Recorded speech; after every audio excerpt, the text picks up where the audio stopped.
Well, just behind me, you can see a live shot picture of what is taking place currently at Ronald Reagan National Airport, just outside of Washington, D.C.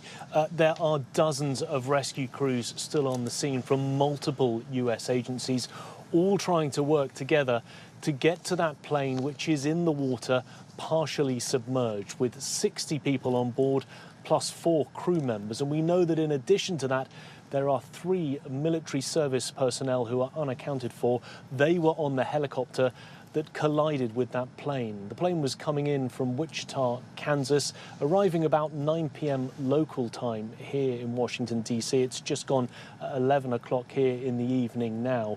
And at this stage, it is still unclear the extent of casualties or potentially fatalities. But we have heard from the president, Donald Trump, putting out a statement in the last few minutes saying that he is closely monitoring the situation and saying that he has been fully briefed on what he calls the terrible accident that took place earlier on. He has thanked the emergency crews who are on the scene. But all of this bringing back memories of a fatal air crash 43 years ago, back in 1982, when more than 70 people died when their plane also ended up in the Potomac River that borders the Washington, D.C. airport. So considerable concern at this stage to try and find out exactly what has happened to those people who were on board the plane and the military personnel who were on board the helicopter. But the National Safety Transportation Board saying that they are starting an investigation. The FBI also saying at this stage there is no suggestion that this was a terrorist incident.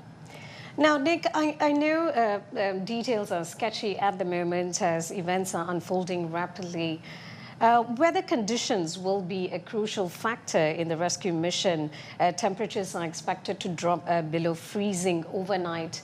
How the rescue team, how are they going to handle this situation? Yeah, incredibly difficult situation. As you can see, it is pitch black tonight. There is no moon in the sky.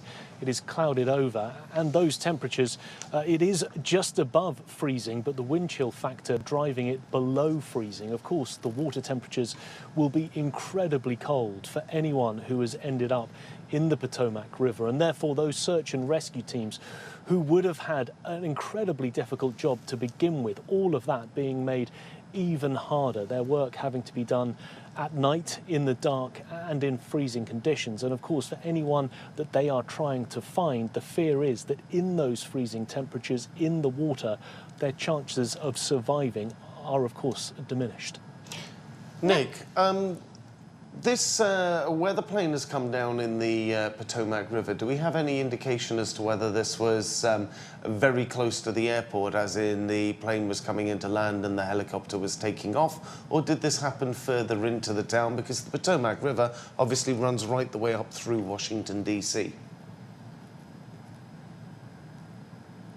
It does. It snakes through the nation's capital, and this airport is notoriously difficult to fly into, and I've flown into it many times, and you have to bank quite sharply around several tall buildings to get in line for the actual runway. We believe that the aircraft was making its final approach, that it was coming in to one of the runways. The Federal Aviation Administration saying that it was on approach for runway 33 at the time. That collision therefore taking place around the runway rather than further into the Capitol itself, nearer to buildings, nearer to the White House, even nearer to the Pentagon, which is less than half a mile from Ronald Reagan Airport. Now, Nick, do we know anything about the pilots? No word at this stage about the pilots who were on board, exactly what their age or their condition was, or whether they are casualties in this actual crash. We do know that it was an American Airlines plane, though, that was flying from Wichita, Kansas, a flight of about 2.5, nearly 3 hours into Washington, D.C.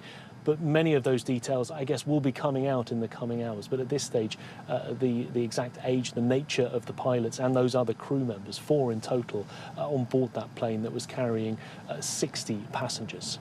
Now, Nick, was there an accidental scenario that stands up to scrutiny?